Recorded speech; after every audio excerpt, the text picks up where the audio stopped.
आधा घंटे हो गया मैडम, आपके साथियों ने बोल ली जी। प्लीज मैडम फारूक नाइक साहब। मैंने ऑपोजिशन के नुमाइंदों की, माय ऑनरेबल कोलीग्स जो है सेनेटर्स, उनकी मैंने तकरारी सुनी। बहुत अच्छी सियासी तकरीर थी जिसमें कोई वजन नहीं था।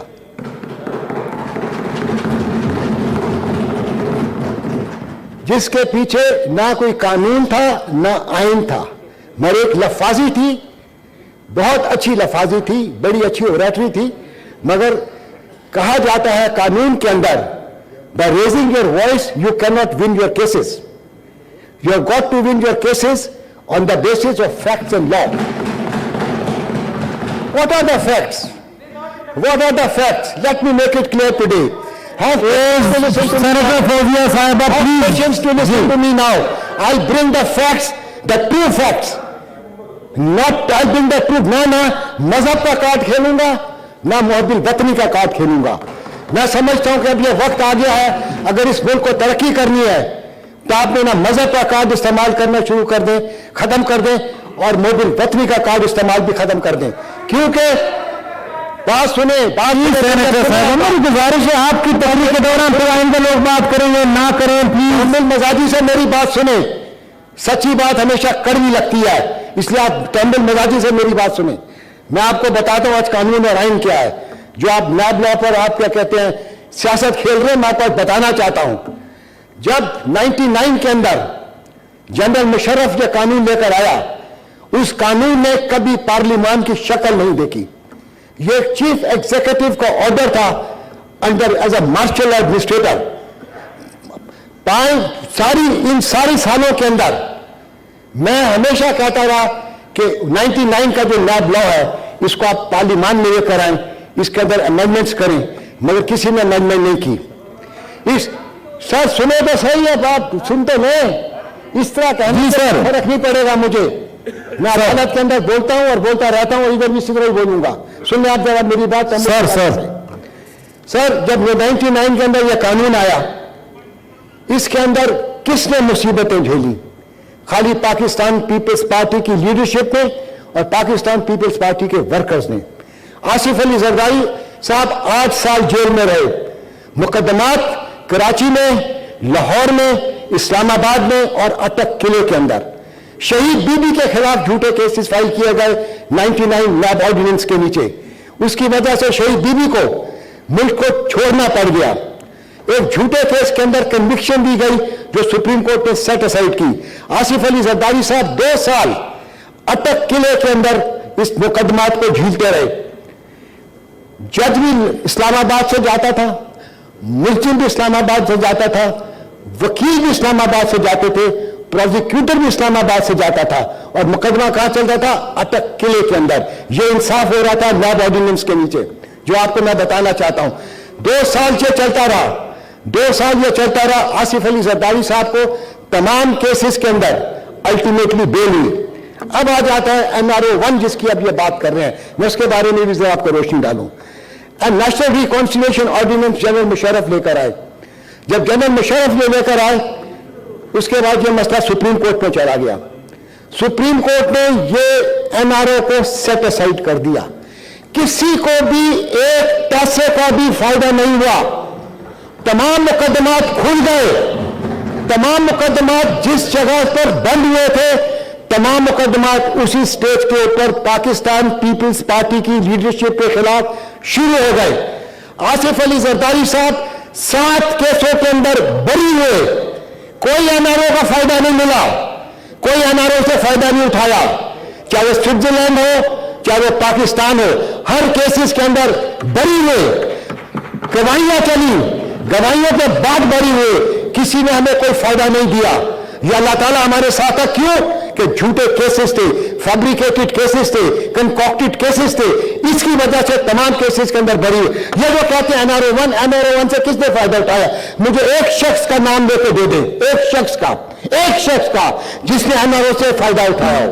हर शख्स को दोबारा उन्होंने तो ये लॉ तक पास किया जनरल मुशर्रफ ने, सेक्शन 31A लैब ऑर्डिनेंस, अगर आप केस के अंदर नहीं आएंगे तो आपको सजा हो जाएगी। ये 31 ये क्या था? ये अमेरिका में एक लॉ था, bill of attender. Bill of attender क्या था? उसने कहा कि एक काला आदमी अगर एक गोरी औरत को एक स्टेट से दूसरे स्टेट में लेकर जाएगा, उसको उसी वक्त सजा हो जाएगी, कोई ट्रायल नहीं होगा। उसके बेसिस पर वो जो कानून था, सुप्रीम कोर्ट और यूनाइटेड स्टेट ने सेट असाइड किया कि it is unconstitutional and against the freedom, against the fundamental right of a person. हमने 31A लेकर आए। हमने कहा क्योंकि कुछ लोग बाहर थे, उन्होंने कहा इश्तिहार देंगे, सजा दे देंगे। ये शहीद बीबी के लिए किया गया। जैसे शहीद बीबी के लिए कानून लेकर आए कि BA की डिग्री, जनरल मुशर्रफ साहब वो समझते थे बीबी ने ऑक्सफोर्ड से BA नहीं किया, बट जब BA की डिग्री सामने आ गई तो उनके मुंह लटक गए। ये लॉ स्पेसिफिक लॉज बनाए गए पीपल्स पार्टी की लीडरशिप को विक्टिमाइज करने के लिए। अब ये आप आ जाते हैं, ये एंटी मनी लॉन्ड्रिंग की बात की मेरे फाजिल दोस्त ने। Anti money laundering act 2010 Pakistan Peoples Party ने पास किया था। पाकिस्तान पीपल्स पार्टी की हुकूमत थी जब एंटी मनी लॉन्ड्रिंग एक्ट पहली दफा पास हुआ। हमने कौन सा पैसा लॉन्ड्र किया, मुझे आप बताइए। जितने केसेस थे उसके अंदर एक्विटेड हुए। SGS का केस, कोटेक्नो का केस, हर के अंदर एक्विटेड। किसी केस के अंदर फायदा नहीं उठाएगा, यह NRO 1 है। अब आप आ जाते हैं, अब जो आप क्या कहते हैं लॉ पास हुआ है, इसके ऊपर आ जाइए। इस लॉ के पास होने से पहले सुप्रीम कोर्ट की ऑब्जर्वेशन है कि this law is being used for political victimisation and political engineering. ये इसको नजर में रखते हुए ये कानून इमरान खान साहब की जब PTI की हुकूमत थी 3 ऑर्डिनेंस लेकर आई है। इन्होंने भी नैब लॉ को बदलने की कोशिश की, जैसे कि पुरानी हुकूमतों ने, पाकिस्तान पीपल्स पार्टी ने कोशिश की, नवाज शरीफ की हुकूमत ने कोशिश की, मगर वजूहात में मैं अभी जाना नहीं चाहता हूं। मगर सुने आप मेरी बात सुने, अब आप सुने, मैं फैक्ट्स हकायक बयान कर रहा हूं, हकायक बयान कर रहा हूं, बुरी हद से हकायक सबको। जब ये मैं वजूहात में नहीं जाना चाहता हूं, जब ये 3 ऑर्डिनेंस लेकर आए, उसको ये एक्ट नहीं बना सके। 3 ऑर्डिनेंस जिसके बात में मेरे दोस्त ने बात की कि ब्यूरोक्रेट्स को फायदा होगा, वो ब्यूरोक्रेट्स को फायदे वाला ऑर्डिनेंस ये लेकर आए थे। वो लैप्स हो गया कि जो उस एक्ट का पार्ट बना है, वो अब उस एक्ट का पार्ट बना है। सुने ना मेरी बात, सुने ना मेरी बात, मेरी या तो लैब चला लो या हुकूमत चला लो या इकोनॉमी। आज ये इकोनॉमी तबाह हुई है, मैं उसमें नहीं अभी जाना चाहता हूं। आप लोगों का बहुत बड़ा हिस्सा है PTI का हुकूमत का इस इकोनॉमी को तबाह करने के अंदर, बहुत बड़ा हिस्सा है। आपको ये बात माननी पड़ेगी। मैं फैक्ट्स पे जाऊंगा तो आप खुद परेशान हो जाएंगे। अभी मैं खाली नैब लॉ पर बात कर रहा हूं इस वक्त आपके सामने। सुने मेरी बात आप जरा। आप लोगों ने भी कोशिश की, नहीं बदल सके। जब ये नैब लॉ बदला, क्या हुआ इसके अंदर, जरा इसका मैं आपको तफसील, ये सेक्शन 14 की बात कर रहे हैं। सेक्शन 14 क्या है? Presumption of guilt. कौन से इस्लाम के अंदर है प्रिजम्पशन ऑफ गिल्ट? मेरे दोस्त ने बोला इस्लाम के खिलाफ है। क्या इस्लाम में है this presumption of guilt? A man is innocent till proven guilty. A man is innocent till proven guilty. सुने मेरी बात, सुने सुने सुने सुने सुने। दुनिया का लोग सुनेंगे या नहीं? सर आप सुनो तो सही प्लीज। चौधरी साहब फिर आप खुद बात में ना कि मुंतजरी में कोई बात कर रहे हैं। और मैडम जर का आपसे भी मेरी दरखास्त है, मेरी गुजारिश है, प्लीज। जी सर, दुनिया का कानून है ये, a man is innocent till proven guilty. और कानून शहादत ऑर्डर को वापस लेकर आए। सुप्रीम कोर्ट की जजमेंट्स हैं कि सेक्शन 14 गलत है।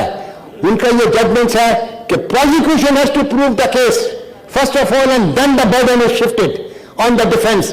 ये कोई केस हुआ, आपने पकड़, अब पावर ऑफ अरेस्ट हमने खत्म की, चेयरमैन नैब की। अब देखें आप इंक्वायरी, अभी इंक्वायरी स्टार्ट हुई है, इन्वेस्टिगेशन हो रही है, चेयरमैन नैब यूजिंग इस पावर बंदे को बंद कर देता है।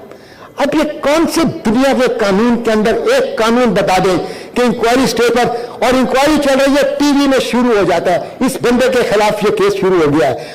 आप पूछे उस बंदे के बच्चों के बच्चे पूछें, उस बंदे की बीवी से पूछे। वो बंदा जब स्कूल जाता है तो उसके कहते हैं तुम्हारे बाप के खिलाफ तो करप्शन का केस है। अरे भाई अभी तो इंक्वायरी चल रही है, अभी अरे ये खत्म किया है ना, ये चीजें खत्म किया है। सुने तो सही, ये चीजें खत्म की है इस कानून के नीचे, ये चीजें खत्म की है, ये चीजें खत्म की है। अरे आपके केस भी नीचे पड़े हुए हैं, सब पड़े हुए हैं, उछलेंगे, अभी उछलेंगे, बड़े केसेस हैं। आप छोड़े, आपके लोग मुझे आकर कहते थे फारूक नायक इस केस, इस नैब लॉ को बदलो। इनके लोग मुझे कहते थे मैं आपको ये हल्फियाबाद बात कर रहा हूं आपसे।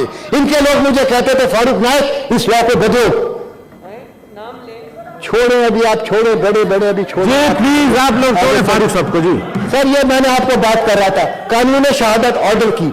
अब मैंने याद यह कानून बना है कि कानूनी शहादत की चेयरमैन नैब की पावर ऑफ अरेस्ट खत्म की गई है।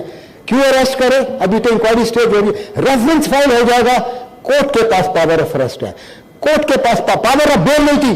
कौन सा दुनिया के अंदर मुल्क है जो अदालत गिरफ्तार कर सकती है उसके पास पावर ऑफ बेल नहीं है? वो जमानत ही नहीं दे सकता मुलजिम को। आप हाई कोर्ट जाइए, हाई कोर्ट ने भी एक विंडो खोली, असफन यार वली खान साहब के केस के अंदर सुप्रीम कोर्ट ने एक विंडो खोली कि आप आर्टिकल 199 के नीचे एक्स्ट्राऑर्डिनरी रेमेडी के नीचे बेल दीजिए। आज तक बेल उसके नीचे दी जा रही थी। सेक्शन 497 और 498 का इतलाक खत्म किया गया था नैब ऑर्डिनेंस के अंदर, जो इस कानून ने खत्म किया है, पावर ऑफ अरेस्ट खत्म की है। बेअंदाजा इस तरह के कानून जो काले कानून थे, ब्लैक लॉस थे, जंगल के कानून थे, उनको खत्म किया गया। और मैं तो ये समझता हूं इसको और ठीक करना चाहिए। नैब को होना चाहिए, नैब लॉ को होना चाहिए, मगर कानून के दायरे, वो जो आईओ है इन्वेस्टिगेटिंग ऑफिसर, उसके ऊपर भी कदगन लगनी चाहिए। इस तरह केस बना के, झूठे केस, फैब्रिकेटेड, ये जो बात कर रहे हैं, 4 साल ये हुकूमत में रहे, 4 साल। आसिफ अली जरदारी साहब तो सारे केसेस के अंदर बरी हो गए। 4 साल ये हुकूमत में रहे, नए केसेस कर दिए आसिफ अली जरदारी साहब के खिलाफ, उनकी हमशीरा के खिलाफ केस क्या 1 करोड़ का केस है, वो 1 या 2 करोड़ का, जिसके ऊपर उनकी हमशीरा भी जेल में गई, आसिफ अली जरदारी साहब भी जेल में गए। ये झूठे cases, fabricated cases, political engineering करने के लिए। अब आप मुझे ये बताइए, 4 साल इनकी हुकूमत रही, 4 साल इन्होंने तमाम लोगों के खिलाफ, पॉलिटिकल अपोजिशन के खिलाफ केसेस फाइल किए, एक केस भी प्रूव हुआ 4 साल के अंदर? 1 साल भी इन्होंने इख्तिताम पर पहुंचाया है? इन्होंने जजेस बदले, इन्होंने प्रोसिक्यूटर्स बदले, अपनी मतलब को रखे, हर तरह का काम किया, मगर 4 साल में एक केस प्रूव करके दिखा देते, चाहे वो शहबाज शरीफ हो, चाहे वो नवाज शरीफ हो, चाहे वो आसिफ अली बंद कर सके, क्योंकि तमाम झूठे केसेस हैं। इन चीजों को रोकने के लिए चेयरमैन साहब, इन चीजों को रोकने के लिए, कानून को सही रास्ते के लाने के लिए यह कानून बदला गया है। मुझे ये एक शिक बता दें, क्या यह कानून में लिखा हुआ है कि ये नैब ऑर्डिनेंस बदला गया है, इसके आते ही तमाम केसेस विड्रॉ हो जाएंगे? ये एनआरओ 2 तो जब बनता, एनआरओ ये जब बनता कि जो शिक होती कोई कि जितने भी केसेस पीटीआई की हुकूमत में फाइल किए गए हैं, they stand withdrawn, but that is not written over there. If it is not written over there, how can you say this NRO?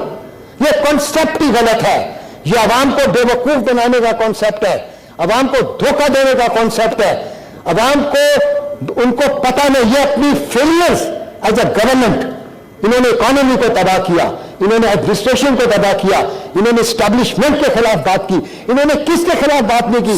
क्या यह सियासत है? आप बाइक पर खड़े होकर लोगों को गालियां दें, लोगों को डाकू बोले, लोगों को चोर बोले?